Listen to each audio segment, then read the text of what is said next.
Live from downtown Salt Lake City, the Utah Debate Commission welcomes you to the 1st Congressional District Candidates Debate. Good evening. I'm Rod Arquette with Talk Radio 105.9 KNRS. It is my pleasure tonight to moderate tonight's debate at the invitation of the Utah Debate Commission. This event, held live on September 24th, is part of the Utah Debate Commission's work to educate voters and to encourage the civil exchange of ideas. If you're watching, listening live, we encourage your reactions and questions tonight on social media using the hashtag UTDebates and Listen, Learn, Vote. We're broadcasting from KSL Broadcast House, where we are holding the debate between the candidates in Utah's district for the 1st Congressional District. For the safety of all involved in the debate process, we are adhering to social distancing guidelines, and there is no studio audience. Tonight, we will hear from the candidates Blake Moore and Darren Perry. The Utah Debate Commission has established a format that allows each candidate 60 seconds for a reply to the first question at tonight's congressional debate. Questions will be posed by myself, students from Weber State University, members of the news media, and the viewing audience, participating on social media as well. The candidates will have up to 2 minutes for a response and an opportunity for a 30-second rebuttal. If needed, at my discretion, we may pose a follow-up question. Last week, a virtual coin toss determined that Mr. Moore will get the initial response to the first question. We'll alternate who answers first on the remaining questions throughout the debate tonight. Let's get right to the first question and start right now. Let's start first of all by asking you a biographical question. Last week, as we mentioned, a virtual coin toss was determined, and it's very important for voters to know who their candidates are. There will not be a rebuttal to this question, by the way. The first goes to Blake Moore. What uniquely qualifies you, Mr. Moore, to represent Utah's 1st Congressional District? Thank you, Rod. I'm Blake Moore, and every day of this campaign, I am more energized for this opportunity to serve. It's been a tumultuous 6 months for our nation, and we still have some big challenges. But with challenge comes opportunity. As parents, Jane and I think of our 3 boys every day on the campaign trail. And I try to envision the world in which I would like to see them grow. Our fundamental rights bestowed in the Constitution, they need to be defended so they can experience the opportunities that generations before fought so hard to protect. We must send dynamic and versatile leadership to Washington. It must be someone who has relevant experience to our current crisis, problem solving, to address future challenges, and the ability to energize and inspire others, especially the next generation of Americans. I'm on this stage because I am that leader. Thank you. Mr. Perry, same question to you. What qualifications would you bring to the race and to the 1st Congressional District? For those of you who know me, know my tribal heritage is important. As a tribal leader, I've had a seat at the table with our federal delegate, our state and local commissioners. I have worked my entire life to build bridges of understanding between groups that don't necessarily get along. The divide that we see in our country today are not Republican problems, and they're not Democrat problems. They're American problems. And I believe we all have a role to play. As I turn on the news, I see and hear so much from the left and the right. But I believe there's a whole group of people, me included, that reside in the middle space. And that middle space, it's now time for us to stand up and make a difference in our communities. And that's what I'm here to do today. Thank you for your initial responses. Now let's move on to some of the other questions we have for you tonight. The 2020 presidential campaign became even more chaotic in the past few days with the death of Justice Ruth Bader Ginsburg. The president expected to announce his nominee to replace Justice Ginsburg on Saturday. Do you feel the president and Senate Republicans should move to replace Ginsburg before the election, or should they wait until after the election and allow the next president, be it either Mr. Trump or Joe Biden, if he's elected, to replace Justice Ginsburg?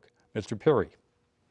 I believe that, and I'm using the words of the Republicans a few years ago, that no replacement should be replaced in the last year of a presidential campaign. The Republicans said that, and there's many on record that have said that. But now it's different. I don't know why it's different. She was a great woman. Every woman in this country should thank her for the service that was provided and the things that they have access to now. And I absolutely believe in my heart that the American people should have a say in who the next Supreme Court justice should be. Yeah. Mr. Moore. I'll echo Mr. Perry's comments. She's, in addition, not just women, everybody. She brought equality. She brought a lot of good, and she was an extraordinary woman. And it's been nice to see the country, for a brief moment, come together to honor that, and that should continue on. This one, we need to go off of precedents, basing our decisions on the Constitution. Because if we don't, everything gets political. And as we've seen it, everything constantly gets political. But if you base your decision off the Constitution and off precedents, you'll see that there is plenty of time to be able to nominate, to vet, and appoint a new Supreme Court justice. And I support Mitch McConnell and the Senate Republicans in their efforts to do so. Thank you. If, in fact, the President and the Senate move forward in confirming whoever is nominated to be Supreme Court Justice, Democrats are threatening to pack the Supreme Court if Ginsburg's replacement is confirmed before Election Day or even in a lame duck session. If elected, will you support such a move? To pack the Supreme Court? To pack the Supreme Court. The Democrats would need the sufficient authority and constitutional principles to be able to do that. And I would join my House caucus and work closely with the Utah delegation to come up with the best decision. But the threatening it's not something that I would right now support. I haven't seen the plan or what they're actually proposing to do, so I can't necessarily agree or deny to support that based on anything that I don't necessarily know. But it's a threat to try to dissuade the Senate Republicans from moving forward. And again, I support their efforts to do so before the election. Mr. Perry, your thoughts on the Democratic threats on possibly packing the Supreme Court?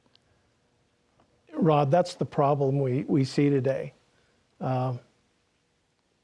It's become partisan. People quit thinking for themselves in Washington, D.C., and that's a problem.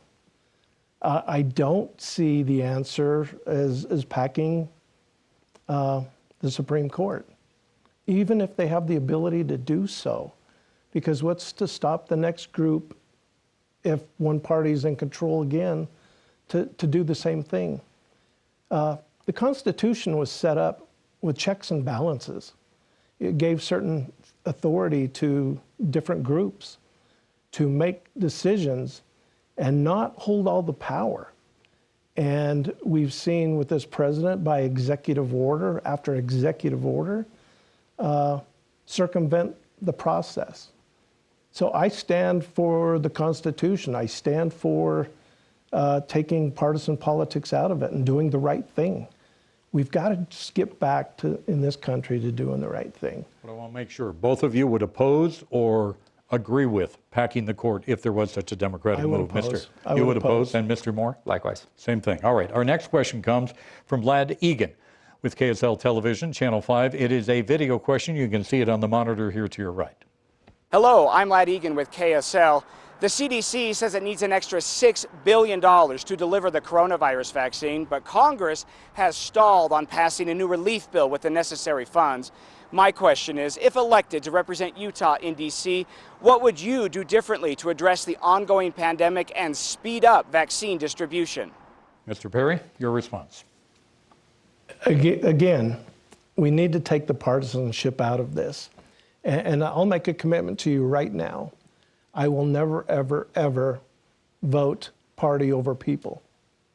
And when I say that, I mean the people of the 1st District, the people of Utah, and the people of this country.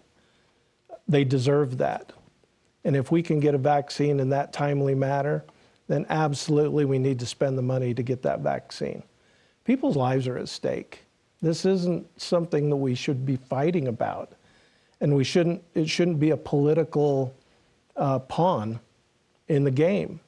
And so I would absolutely support the funding, and I would absolutely support anything that we can do to help the American people get past this pandemic we're in. Mr. Moore. The number one bullet point here on the commitment to America, the Republican House leadership put out a really, really sound document that talks about the several ways that they're going to commit to various topics. And right here, it's tripling rapid COVID testing and developing a vaccine that is safe, effective, and available this year. I've also talked to folks within the pharmaceutical industry that are telling me, the Democrats have hindered this, the rapid testing possibility, and it feels very partisan, and it feels like we're just playing political games in order to move forward on this vaccine testing.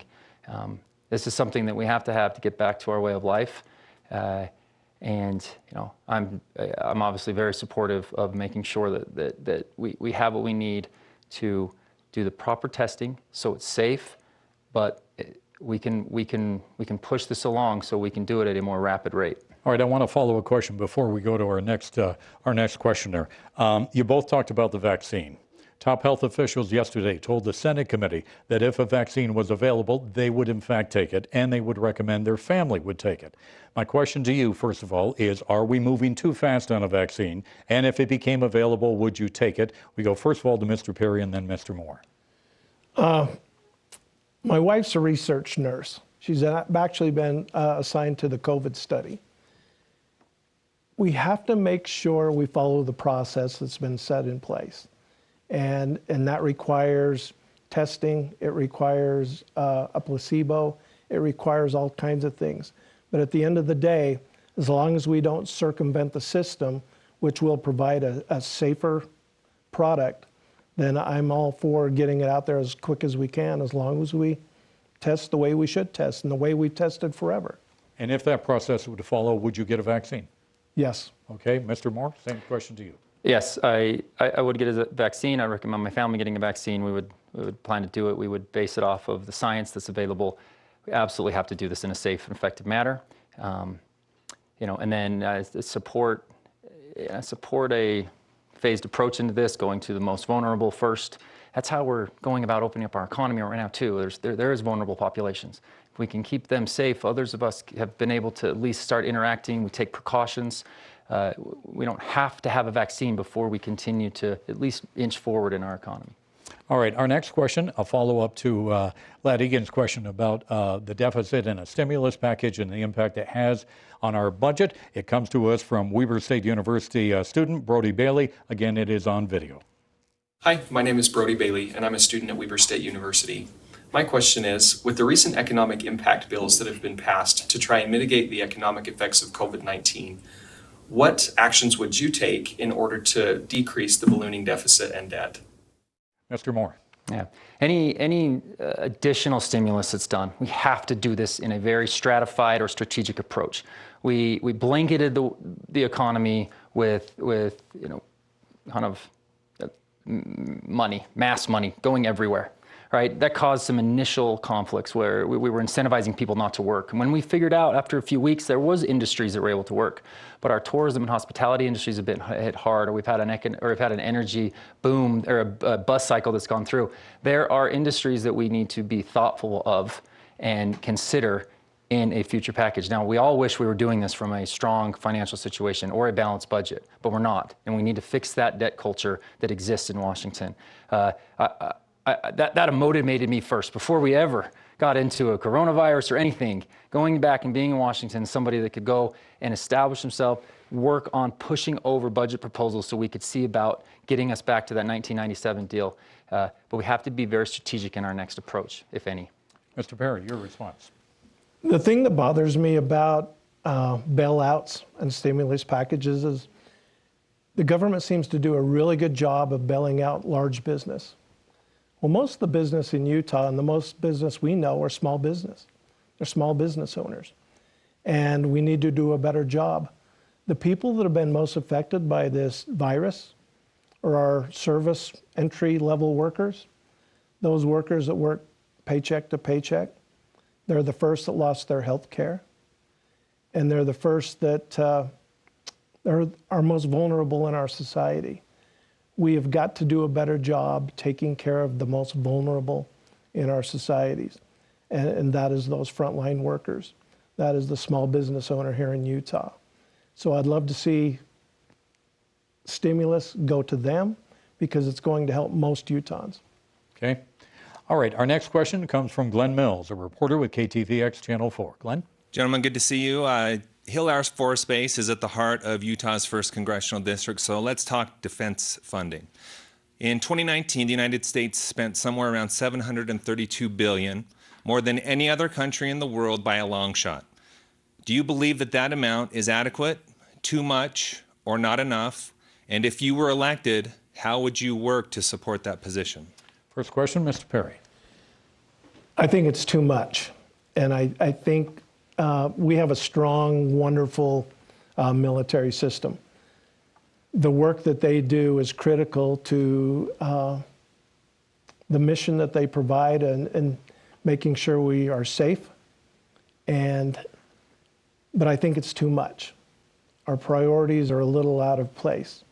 And having said that, though, I support the mission of Hill Air Force Base 100%. It was my first job in high school, and my grandparents retired from there. Northrop Grumman was just awarded the contract to revamp our ground-based nuclear warheads, and that work absolutely needs to take place. Our president took $54 million from Hill last year to build his border wall.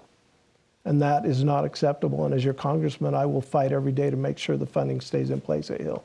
Mr. Moore, your response. Yeah, we look at this as an international perspective.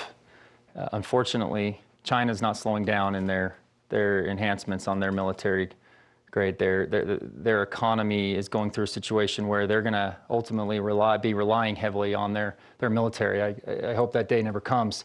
But that means that we need to continue to be at the cutting edge. Now, I've worked inside our federal government before. I've worked in the intelligence and defense communities and within there, and I used to sit back and think about, what in the world, we've got this budget that's way too much. Do you know how oftentimes in our federal government, we're like, oh, you have to use your budget unless you're gonna, otherwise you're not gonna get it next year? A lot of that goes on. There's a lot of waste. And you could look at a certain percentage of our federal budget across the board and think, where are we really wasteful? And you could go and target that. I know you can. You wouldn't touch a job. You wouldn't touch a mission. The objectives could still be there, but there is waste within our federal government, and we need to be able to take a holistic look at that and go after it. This deficit does not get solved with defense funding, though. We have much bigger spending issues. Mr. Mills has asked for a follow-up question. Glenn? Mr. Perry, if you believe it's too much, where should that money be going as a priority? It's what are our priorities in this country today? Is it to be the strongest nation defense-wise? My grandmother, a tribal elder, taught me the most important lesson I've ever heard. And that is our Native American community is only as strong as the most vulnerable in our society. Think about that. Think about we can spend less on defense and put more out to the people that need it, the marginalized in our communities. Mr. Moore? Yeah, I would just add that any savings we can find, we get to a balanced budget. So it's not about just transferring money. I think we've done that too much as a government. It's about finding ways to run more efficiently, finding ways to save, making so we can get our spending under control. So we quit putting good money after bad. We're never going to be able to get out of this issue unless we address that. So it's not about, if we're able to find savings, it's not about just placing it somewhere else. We have to go back and getting to the point where it's a balanced budget. All right, gentlemen, thank you for your question. Our next question comes from another student at Weber State University, Joshua Peterson, dealing with racial equality and racism in America today. Hi, my name is Joshua Peterson, and I'm a student at Weber State University. My question is, if you win in November, what policies will you pursue, if any, to promote social and racial justice in the 1st Congressional District of Utah? Mr. Moore, your response. I love the way that question's worded. We have to, as a policy, as a society, as a community, we have to be focused not on the symptoms. And that's what everything has been over these last few months. We've been talking about symptoms. We need to focus on the root cause. right? And so as a lot of these have flared up, and they've been devastating, seeing George Floyd in that situation, even Breonna Taylor, these are devastating situations, they're tragic. We need to be focused on the root cause, okay? There are too many Black Americans that are stuck in intergenerational poverty.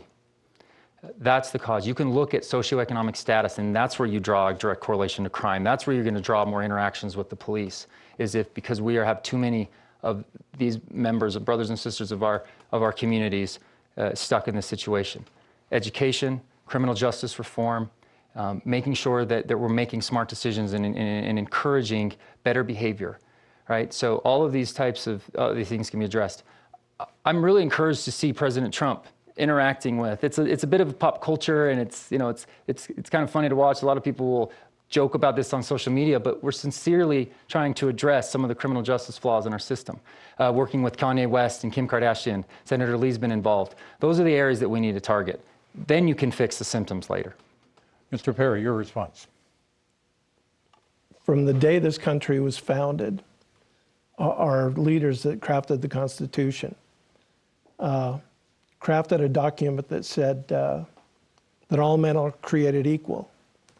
Well, as long as you weren't Black, and as long as you weren't Native American, all men were created equal.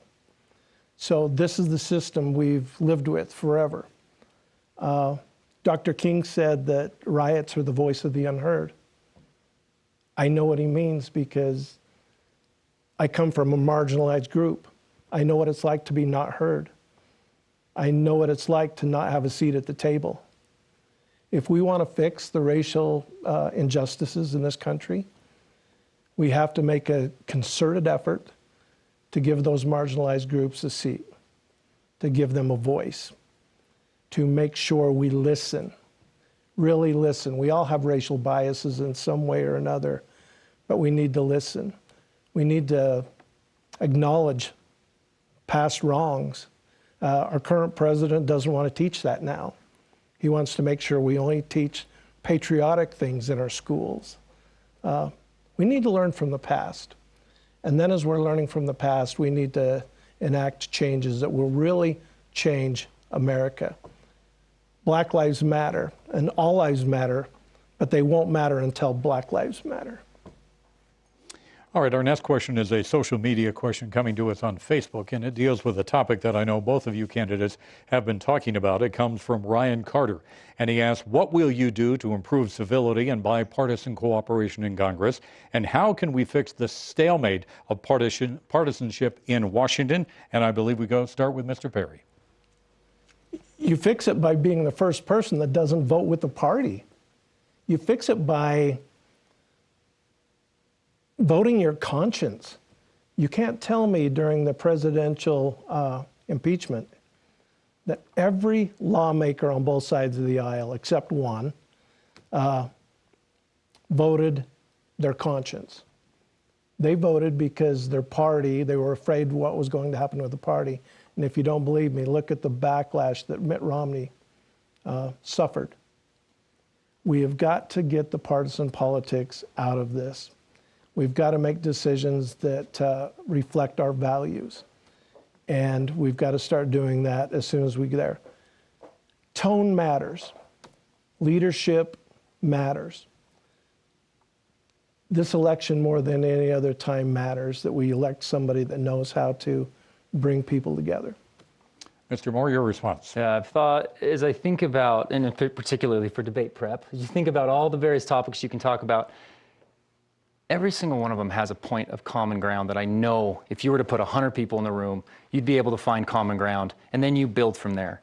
I wish that was the way that our policy making worked. It doesn't right now, right? We need different people back there to make sure that it could work that way. But starting from that point where we all can find some agreement, you branch that out, and you're gonna have different things that come up. I remember early in the campaign, the primary, right 2 weeks before the primary election, I was doing sort of a rapid fire Q&A with one of the county GOP executive committees, and one of them asked me, and I felt like it might be a gotcha question, said, "Is it your job to vote with party leadership?" And I stuck my ground. I could have easily just said yes, and I stuck my ground. I said, no, my job is to find out what the district needs, and then I go to Iowa or somewhere else, and there's a Democrat that has a lot of dairy farms, and I go make some legislation that will work with that. That's the way I feel. That's what I hope to be able to do. All right, thank you for your response. Our next question comes to us from Heidi Hatch with KUTV Channel 2.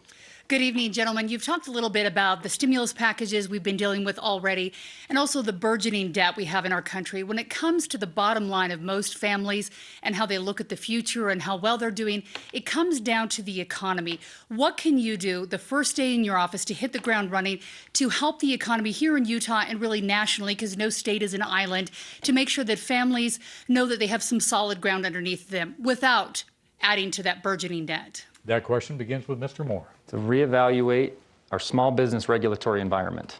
That's the first thing that we have to do. That's the backbone of America. There is research out there that I've seen recently that says about a third of small business owners say if this stays status quo for the next 6 months, they won't have a future after that. That's the most concerning thing that I've encountered during this time, seeing that actual research come back. We have to be able to go in and create the smart regulation that allows for small businesses to not be overly burdened, to not be too concerned with extra liability as we've managed the PPP and all those other things that have come out, so they can have the ability to go and thrive out of this. That's where the focus is on a strong economic recovery. But there's also an opportunity for like a manufacturing renaissance, right? In the area of Ogden, we're already seeing it. There was a report that was put out by EDC Utah today that talked about how strong that is. And so leveraging that, building off of opportunities of scale, there's unique opportunities that now that our country can focus on with manufacturing. Mr. Perry.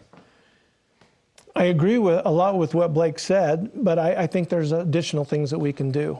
Our tribe is a small business owner. We've worked closely with programs that the federal government has with the Small Business Administration. I think the federal government shouldn't be the answer for everything, but I think in ways that the federal government can help, we should. And programs like the Small Business Administration can help. I think those are critical. I think deregulation for small business. The problem with a small business owner is he's not only the CEO, he's the CFO, he's the HR manager, and he's the janitor, all rolled into one. The more regulations we put on small business, the harder it is going to be for them to succeed and them to go forward. So deregulation of small business, programs on the federal level that will help stimulate them and help them in their job. I have a follow-up question on that economy. There was a report released by the Census Bureau just a week ago. It showed that median income in this country had risen prior to COVID-19 by 7.5%. Poverty was at a record low in this country. How do we get the economy back to those standards, Mr. Perry? First of all, we've heard it here a little bit tonight. I'm probably one of the few Democrats that really believe we need to balance the budget. It's critical. Blake and I both live in a world where we have to balance our financial budgets at home. We can't go into debt. I think the state of Utah has done a pretty good job of managing debt, saving for a rainy day. And I think we as a country need to get back to that level. And by doing that, it'll allow us to have more flexibility in everything that we do. Mr. Moore, your response. Yeah, I've talked a lot about this. I was joking earlier. All those things, all those jobs from small business sounds like running a campaign, right? You're the janitor as well as the CEO. We have the bones of a strong economy. Nothing's changed since then. We've been able to get our corporate tax rates to a point that they're globally competitive. I remember living in Singapore, and I was doing my taxes when I realized that their top tax rate is 17%. Businesses are flocking there. By getting that to a point where that's globally competitive, that enabled us to have a strong presence and for companies to quit leaving our shores. So things like that that were in place right before when we saw the lowest unemployment. The bones are there. We just have to get back to our economy. Now, the airline industry is going to be hit pretty hard. Tourism's not going to be able to ramp back up as quickly. So there will be some time that's needed. And that's what I talked about previously when we were talking about a stratified, strategic approach to any particular aid package, if anything is necessary, doing it such that it helps just those areas that need it. But, it goes back to small business. If that's strong in America, then we've got it. All right, thank you very much. Well, we are nearing the midpoint of our debate tonight. We welcome you once again to this live debate between the candidates for Utah's 1st Congressional District. We are broadcasting from downtown Salt Lake City.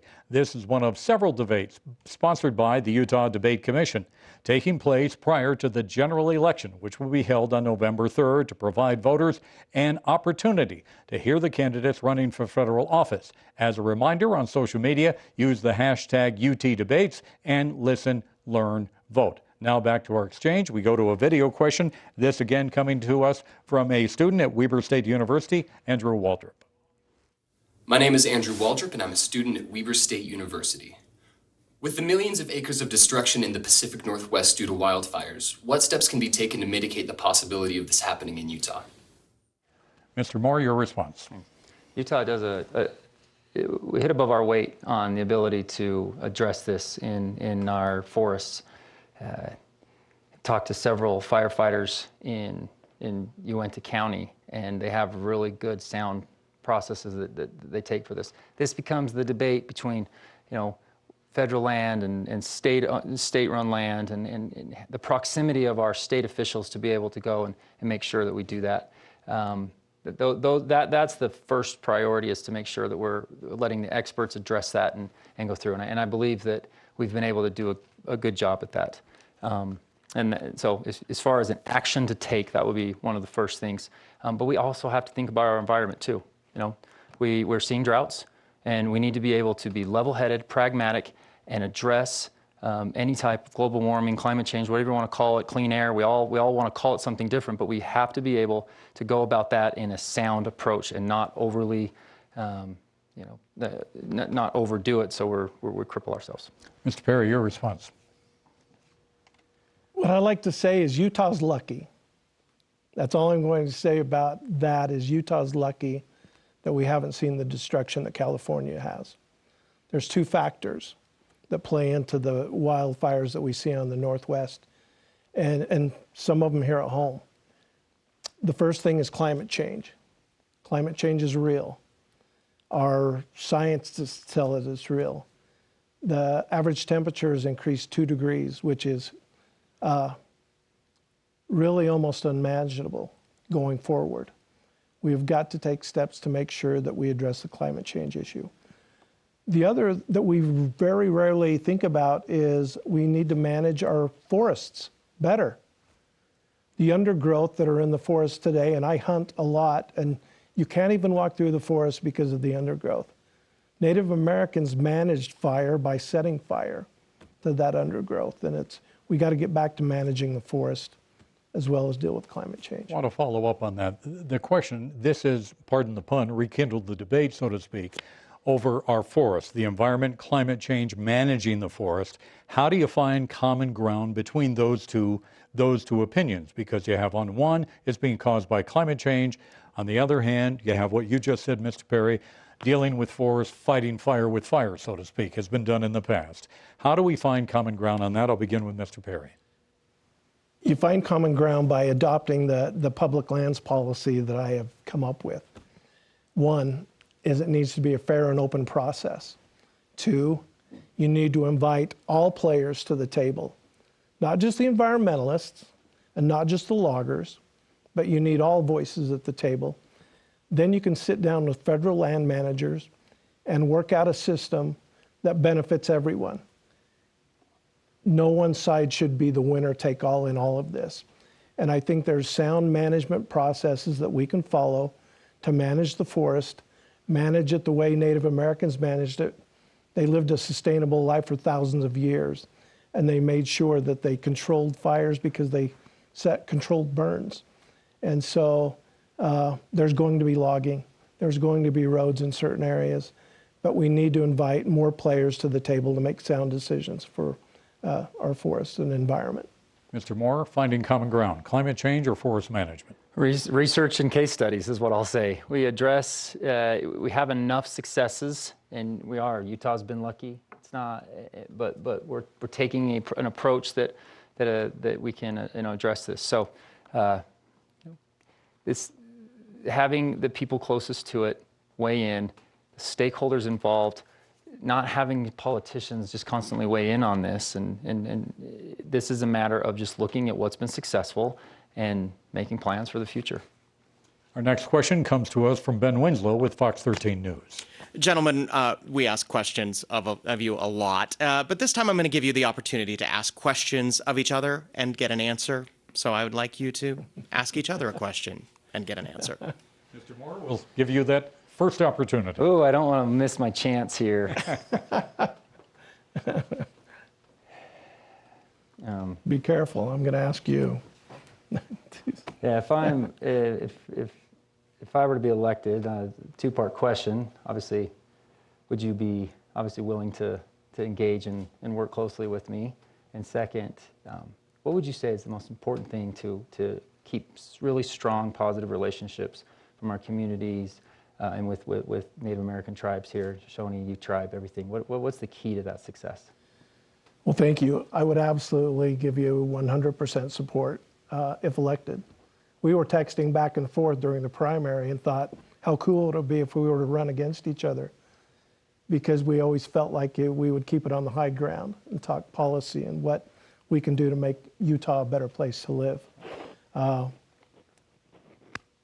we can make Native American country better is giving them a seat at the table, giving them a voice. It was their country to begin with, our country, and to not get voting rights until 1964 in many cases, not having any seat as a leader, always living a sustainable life, and now seeing the country not live a sustainable life, but listening, really listening, and I think that plays into most cultures. Mr. Perry, you now have a chance. This will be a little tougher, and I don't mean to be, but I just, I think this is a big deal. How do you think that you can represent the people of CD1 without living there and without having a desire to live there? I know you lived there in high school. You were born and raised and went to high school there, but you have not been since. So I just want to know how you can really look at the people in CD1 and say, I want to represent you. I know rural Utah, but I know it from a distance. How can you do that? Thanks, and I would have anticipated that question, so I'd love the chance to be able to address it. You're right, I'm from Ogden, and I do truly believe that never leaves you, and I know that's a colloquial statement, and it sounds great in a press bite, but this became a narrative with my race when there's 4 out of 8 candidates currently don't live in their district. It's something that's happening. They're clear precedent. I wasn't plotting this out. I was, January hit, I was busy working in my career. I've got a young family. I wasn't plotting this out. And when the nudge came to me, said, Blake, you have an incredible background to protect Hill Air Force Base. You grew up right underneath it. You've gone and lived. Like, I had experiences that took me away from the 1st District, but that's what set me up for success in life. And I have an amazingly strong desire. I knew I had a strong connection, and I needed a debate. I mean, I needed a primary to prove it, where I finished 1st or 2nd in every single county, because I am so energized by this opportunity, and I'm willing to pound the pavement. And as long as people know that I'm willing to take input, we'll figure all that out. In my first term, there'll be a redistricting, but there is a desire to live there. Don't get me wrong. It's just I have to do what's right for my family, and I got to keep them in the best situation possible. Sure. Gentlemen, your kindness is much appreciated. Thank you for that. Now, I have another question. I want to go back to the issue of public lands. This is a Facebook question coming to us, again from Ryan Wilcox. Will you support a Utah exemption to the Antiquities Act? We begin with Mr. Perry. No, Utah shouldn't be exempt from the Antiquities Act.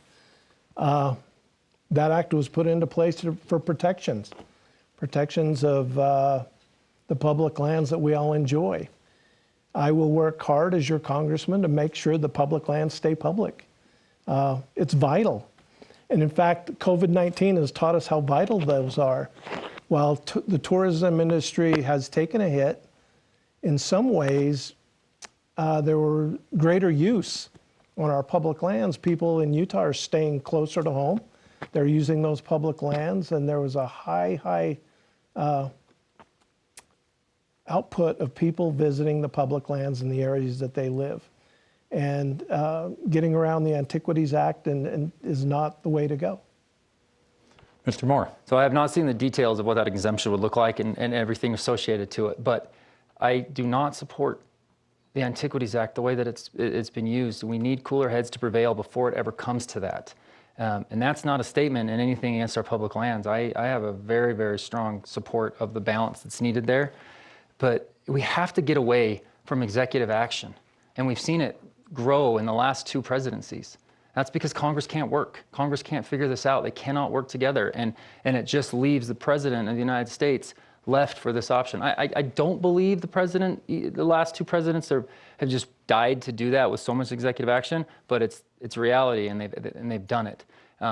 So I'd be supportive of exploring that. Like I said, I don't know the exact details of it, but allowing for a president to come in a lame duck session and just throw something like that out that doesn't have input enough, like we can't get to that point in our policy making. Our next question comes to us from a resident in the Uinta Basin, which is in your district. It deals with public lands. Rural counties in this state have, as many as you both know, have a significant portion of non-taxable public lands within their counties. Rural Utah counties, they're responsible for the construction, upgrade, and maintenance of roads and a variety of other infrastructure issues. Federal P.I.L.T money, or payment in lieu of taxes, is an attempt to try and compensate those counties for their lost tax revenue. As a congressional representative for the Uinta Basin, would you lobby to increase and bring some stability to those payments, and if so, how? Mr. Moore. Yeah, I would actually. And there was a great article this morning about this exact topic. It's a good way to balance this discussion. So many Utahns want to ensure we have our access to our public lands. There is opportunity for our state to run some areas better. There's balance here. And we've seen that balance play out for quite some time. Now look, 66% of our land is public land. I believe there are areas that we can do a better job locally. But I recently spoke to somebody who said, don't ever lose your public lands. Like, I go to Oklahoma or Texas, and unless I have a rich friend or a high school buddy that owns some land, I can never hunt or fish or anything like that. Like, it's really unique and great about Utah. So I do. But I would support looking at this P.I.L.T and as a way to alleviate this issue and get us to come together a little bit more, so this isn't constantly such a decisive piece. Daggett County in particular is an area that could definitely use increased P.I.L.T payment. I want to ask the same question to Mr. Perry as well. As a congressional representative there in the Uinta Basin, would you lobby to increase and bring some stability to P.I.L.T payments currently going to Utah counties? Yes, but let me tell you the reasoning. I don't support selling off Utah's public lands to the highest bidder. I don't think that's the way to go.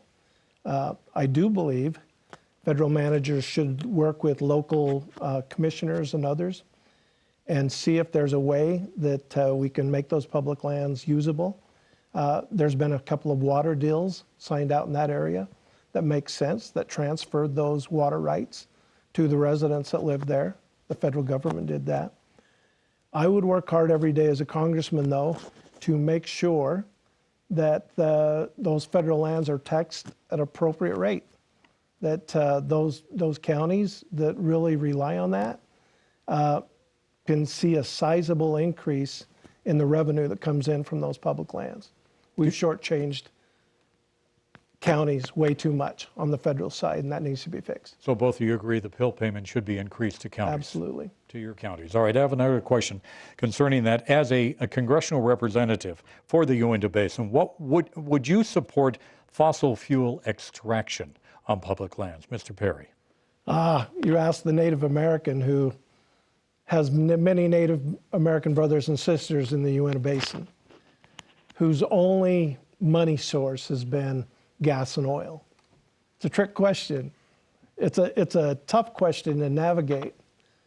I am absolutely 100% for getting away from the extraction industries. We've got to. We've got to live a sustainable life, and we need to look for new energy sources. Having said that, we need to look for new ways for the Ute Nation and others that have relied on gas and coal for their livelihoods to transition into something else.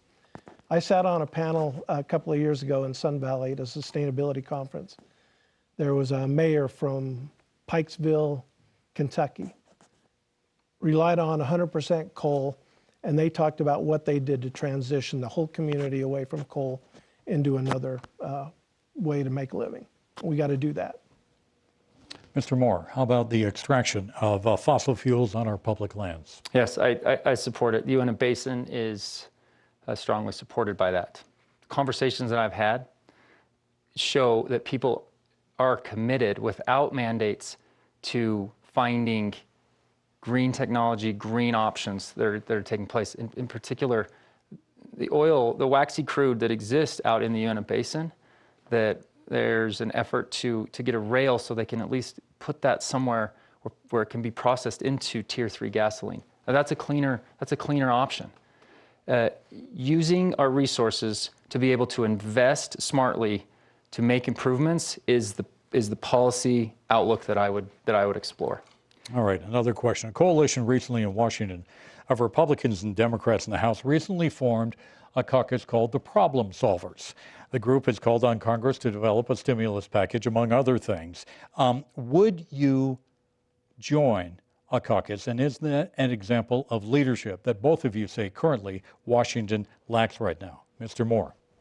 Yeah, I like the emergence of a lot of these. I've interacted with what's called the Republican Governance Group. Used to be called the Tuesday Group, which is an easier name to say, and see a lot of potential in that type of work. Look, there's 8% on both sides that make the news. There's a lot of members of Congress that are getting things done. They're working hard in our committees to put together the Defense Authorization Act, to put together other legislation that's never going to make the news. You know, you see a civil dialogue between Mr. Perry and I. We're not going to. Maybe we don't make them enough controversy. We may not make the most news, but that's the work that's getting done. Problem Solvers Caucus. There's some stipulations that are involved with it, and you have to adhere to them. It's something to explore, but it's a little stringent from what I understand. But that RG2 group is something that I see a lot of value in. What about the caucus, the Problem Solvers Caucus? Is that something you'd consider joining, and does it show leadership? I certainly don't know all the details about that group, but the concept of bringing both sides together to solve problems is absolutely intriguing and something that I would be interested in joining if it made sense after looking at all of it. But the concept is right. It's what we need to do. Do we need a caucus to do that? Do we really need a caucus to want to do the right thing? Sit down with somebody on the other side of the aisle and say, what can we do to work together? My experience with caucuses, especially during the primary, is you have to adhere to the caucus. There's rules, and they don't like you to stray from them. And so I don't necessarily believe caucuses are the answer, but the concept of what they're trying to accomplish is, and I think you can do that without a caucus. We gave you the opportunity a few minutes ago to ask each other a question, but I have a different approach to that. Now I'd like to ask you, on what issue or issues do you currently disagree with your party's nominee or your party leadership? Mr. Perry. That I disagree with the Democrats on? That you disagree with either Mr. Biden or your party's leadership in Congress. Is there an issue or issues you disagree with them?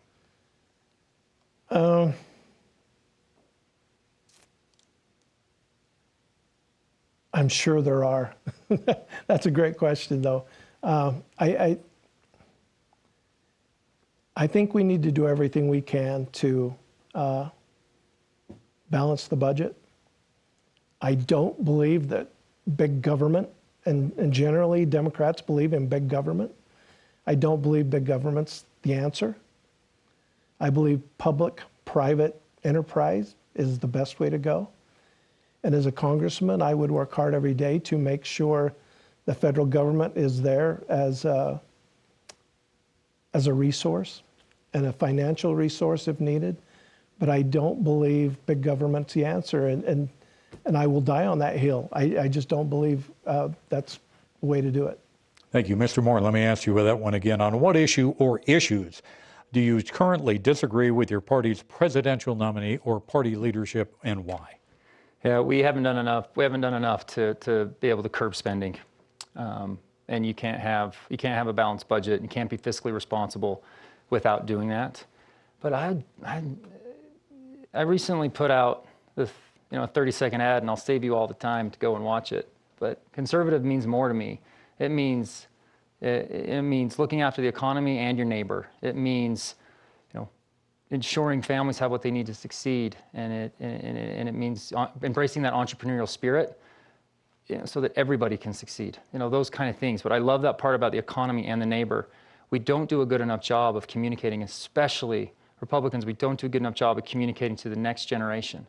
That was a big motivation for me to get in here, to be leadership within that next generation. We are the party of Lincoln, and we don't do enough to show how much we care about that community-based side of it. And that will be something that I hope to be able to effect some change. We have time for one more quick question and a quick answer, if you would please. We'll begin with Mr. Moore on this. I want to go back to a stimulus package. Do you think we need another stimulus package to help the economy, and if so, why? I'm concerned about that small business piece that I mentioned earlier, that if things stay status quo, would they be able to survive after 6 months? So we'd have to be able to see how long it is until we can get back to a more bustling economy based on the health needs of our public health needs on fixing this coronavirus and the threat that exists. We're getting along. We've got companies working. I'm hopeful we don't have to have any more stimulus. Mr. Perry, do we need another stimulus package, and if so, why? I do believe we need another stimulus package because the pandemic's not over. And if we've seen the people in Utah County and the way they're acting, this pandemic might not be over for a long time. And so I would like to see a stimulus package that goes to small business, that goes to working families, people that have lost their health care, lost their jobs. We need to make sure they're taken care of. Thank you. We have reached the end of our allotted time for questions for the candidates tonight, and we'll now move to 1-minute closing statements. Prior to the airtime, it was determined that Mr. Perry would have the first 1-minute opportunity. Mr. Perry, your 1-minute closing remark. Thank you. This has been good, Blake. Thank you very much. There's 2 factors that have really shaped who I am today. The Shoshone Nation is a matriarchal society. I have been blessed with strong women in my life that have really given me the values that I have today. That's one. My faith has shaped me in another way.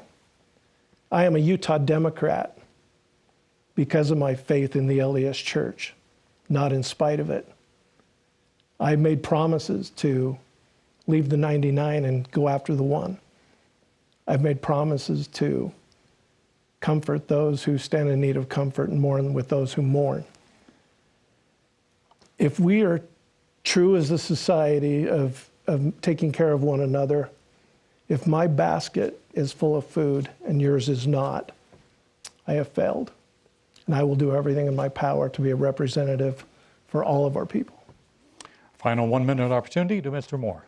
Thank you, Rod. And to the Debate Commission and the viewers, particular to Mr. Perry, thank you, Darren. I was given your book, The Bear River Massacre, and now the debate prep is over. I'm going to settle in, and I'm going to get that thing read as soon as I possibly can. But sincerely, thanks for the dialogue today. Look, electmore.com. Feel free to check out the campaign. But elections are about the future. We've discussed a lot of critical topics today, but I'm going to be relentlessly focused on an economic recovery, championing Hill Air Force Base, and representing Utah values. Utah has so much to offer. Not only are we the strongest economy, we always tout that, and we tout our low unemployment, but we're the most philanthropic state in the nation. And our country needs that type of representation and leadership, and it would be the greatest honor in the world to go and represent that. We need to expect more from Congress, and as I mentioned in my opening, I'm more energized every day. I ask for your vote so I can go be a productive member of Congress. Thank you. Our thanks again to Blake Moore and to Darren Perry for their time this evening. It's been an informative hour. The commission thanks our generous sponsors, the Larry H. and Gail Miller Family Foundation and the George S. and Dolores Dories Eccles Foundation. Special appreciation goes to the Utah Debate Commission and their chairman, Karen Hale and Wayne Niederhauser, and executive director, Nina Slighting. And particular thanks to the many broadcast stations who have brought you this debate tonight as a public service. You've heard from the candidates. The Utah Debate Commission urges you to learn more about these candidates and where they stand on the issues important to you. Then vote in the upcoming election on November 3rd. From Salt Lake City, I'm Rod Arquette. Thank you for joining us this evening. Have a good evening.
1, 2, 3, 4, 5, 6, 7. 1, 2, 3, 4, 5, 6, 7. Check, check, check.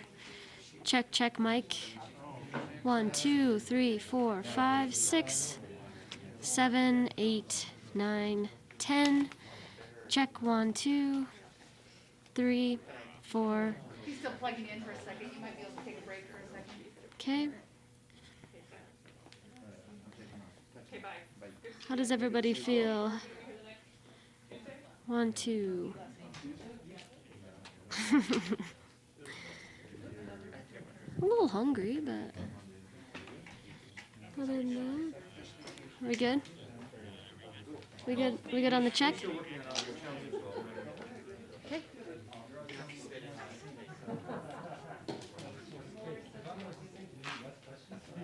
You good to go? We're still figuring out. Not ready. Are you hardlining? I can in a second. I just switched to level. They're doing blind payments.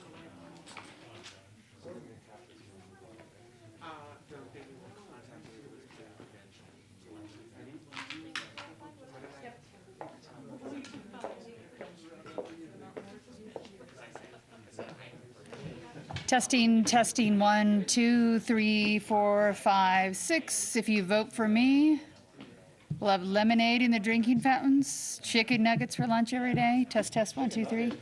I know. Vegan chicken nuggets.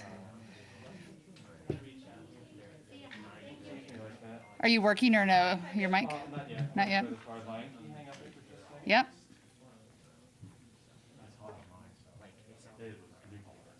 Go ahead one more time, honey. Test, test, 1, 2, 3. Again, if you vote for me, lemonade in the drinking fountains, vegan chicken nuggets every day for lunch. Test, test, 1, 2, 3. Test, test, test. It's really hot. It just sounds bad. And it's him too. Like it is blown out. And this is even on your hard line. Testing, testing. This is Heidi Hatch. We're practicing our mic check. That's better. It's less hot. Test, test. Yeah, that's usable.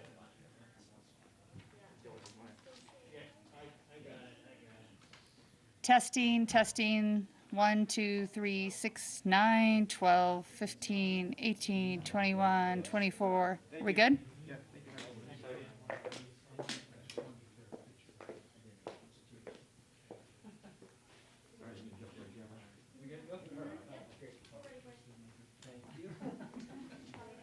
We're going to begin now.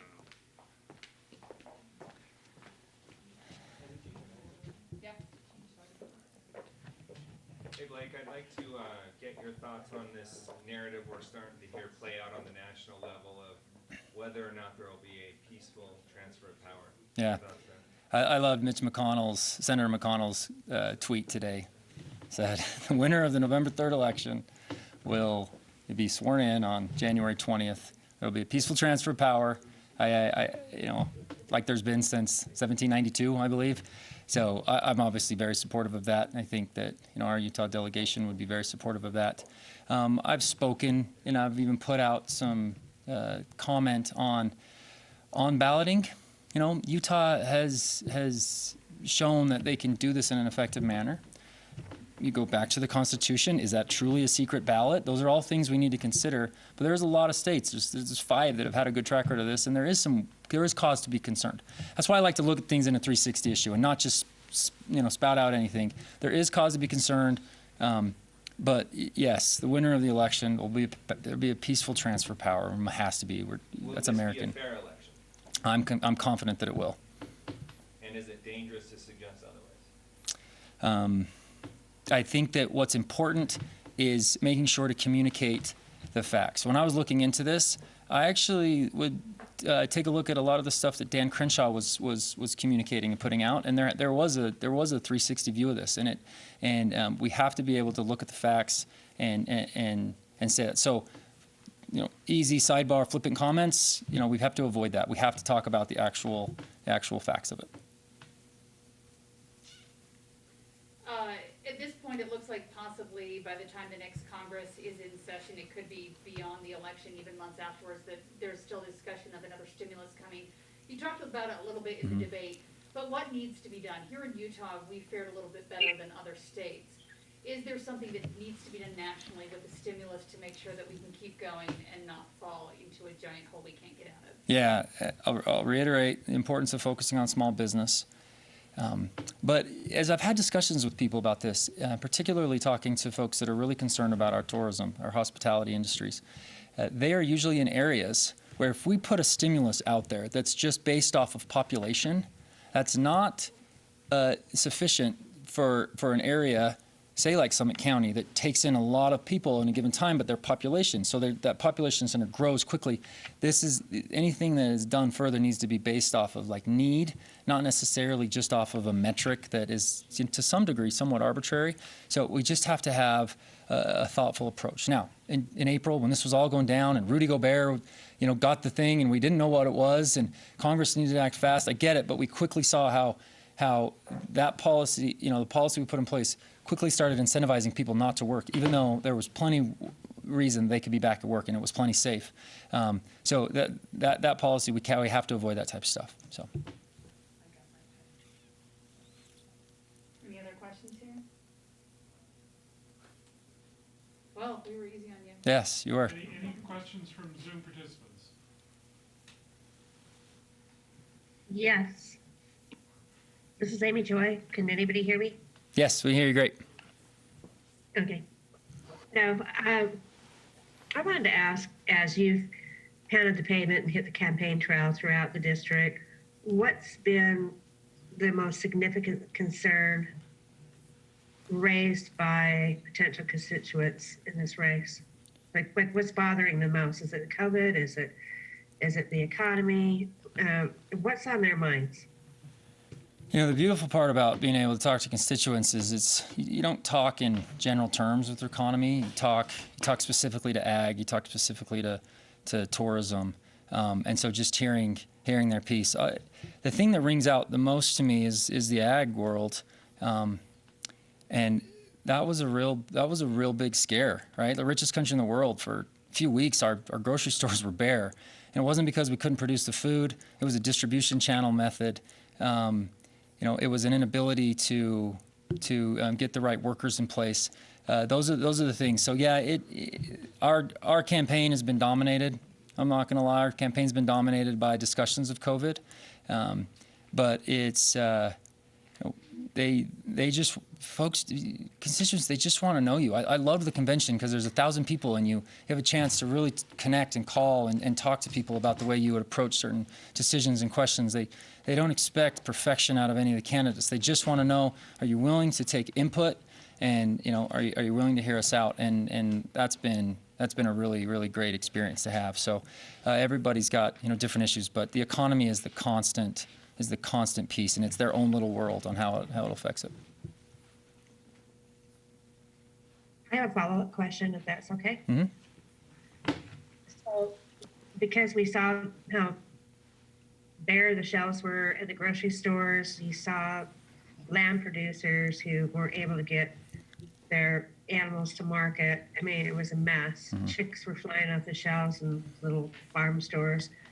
What do you think you can do on a federal level to strengthen the nation's food supply chain and delivery system? Because it was horrific. Yeah, it's understanding why it was horrific. And it wasn't because we didn't have the food. It was because our consumer behavior has changed dramatically over the last 20 years, maybe even longer. We've moved strongly to a restaurant-based delivery method. And so I've sat and talked with the Utah Farm Bureau about this in particular, about, we could not get the food to the consumer because it was already set up to go elsewhere, and then when restaurants are shut down. So that's an example of the root cause. But policy does matter.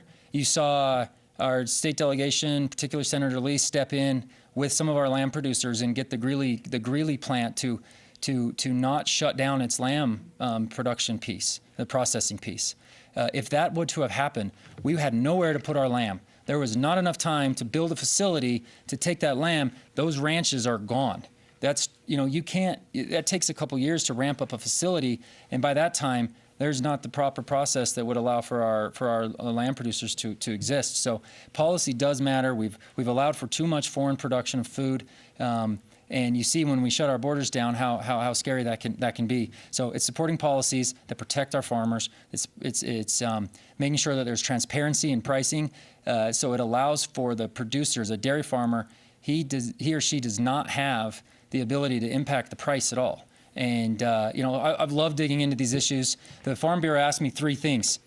Help carry the water. Don't just vote as we expect you to do. Help us carry the water. Help us communicate the need here. 2, make sure that we can make sense with our immigration policies so we can get the right type of workers and that it can be profitable and it's a good system.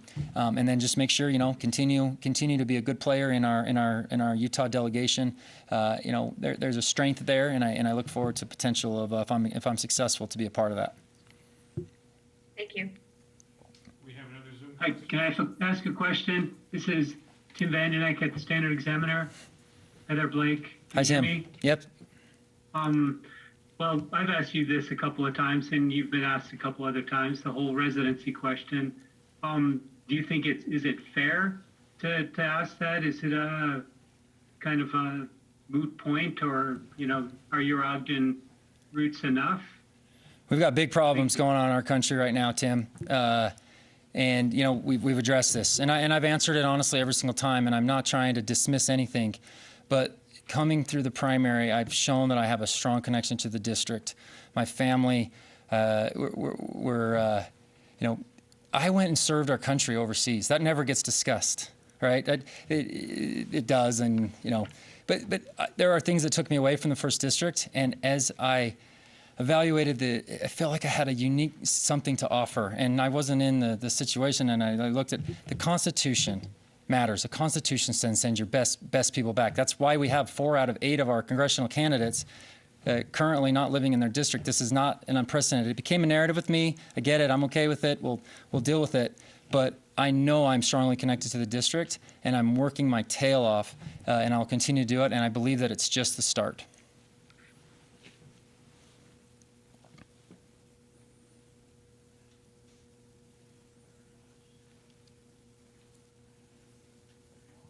Thank you, everybody. Thank you.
Tim Vandernack, my buddy from Ogden.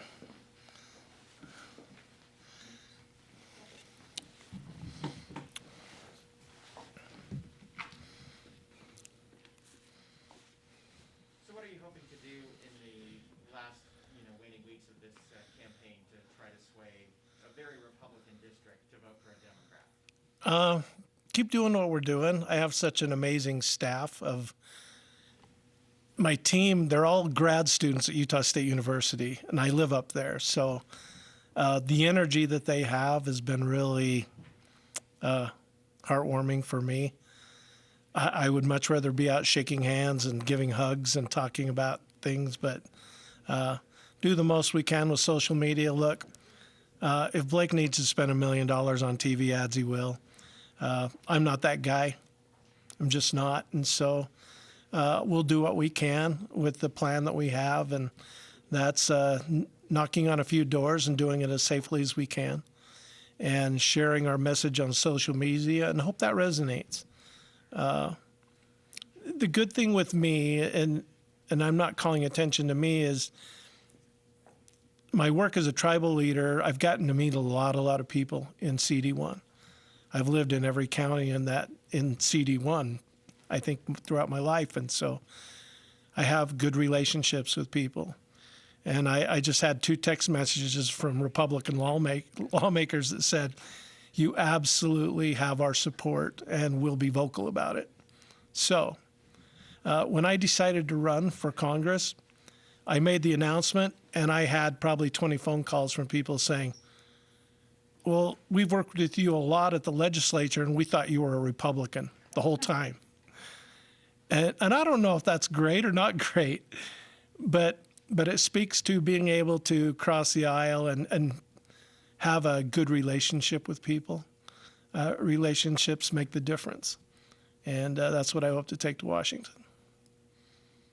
Relationships will probably be important, and maybe more important in the days to come, because everything's become so divided in Washington. If you win, there's a chance that talk of a stimulus, a second stimulus, would still be happening once the new Congress is in place.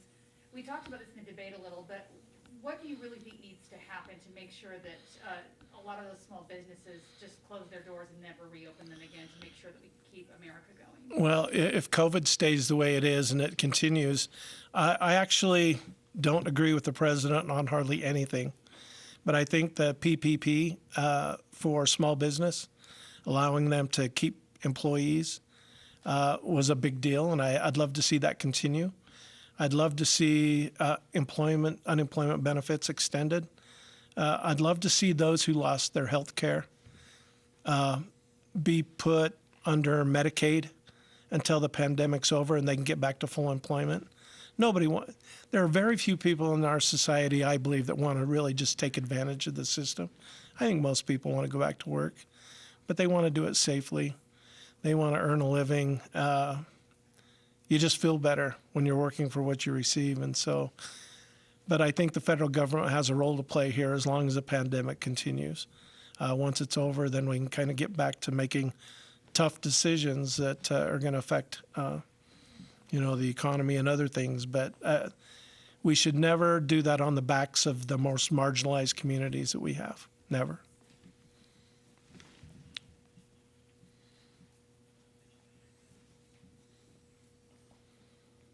Any Zoom questions?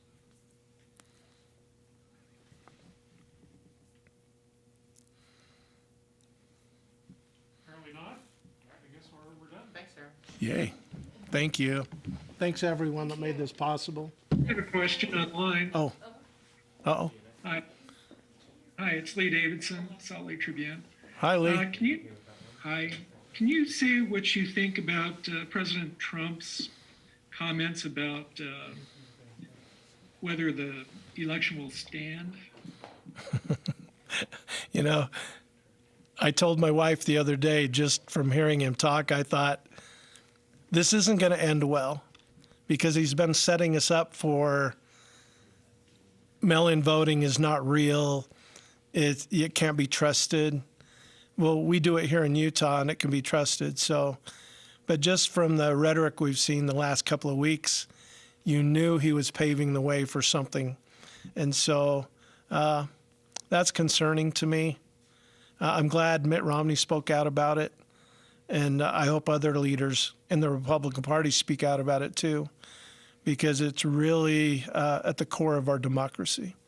And so I just hope he'll do the right thing, but I have a good feeling that he's not going to. I told my wife the other day, he could commit murder on national TV live, and his supporters are still going to support him, and they're going to dig in their heels. And so I'm afraid that's just where we're at with our government today, and it's sad. Thanks for the question, Lee. Thank you.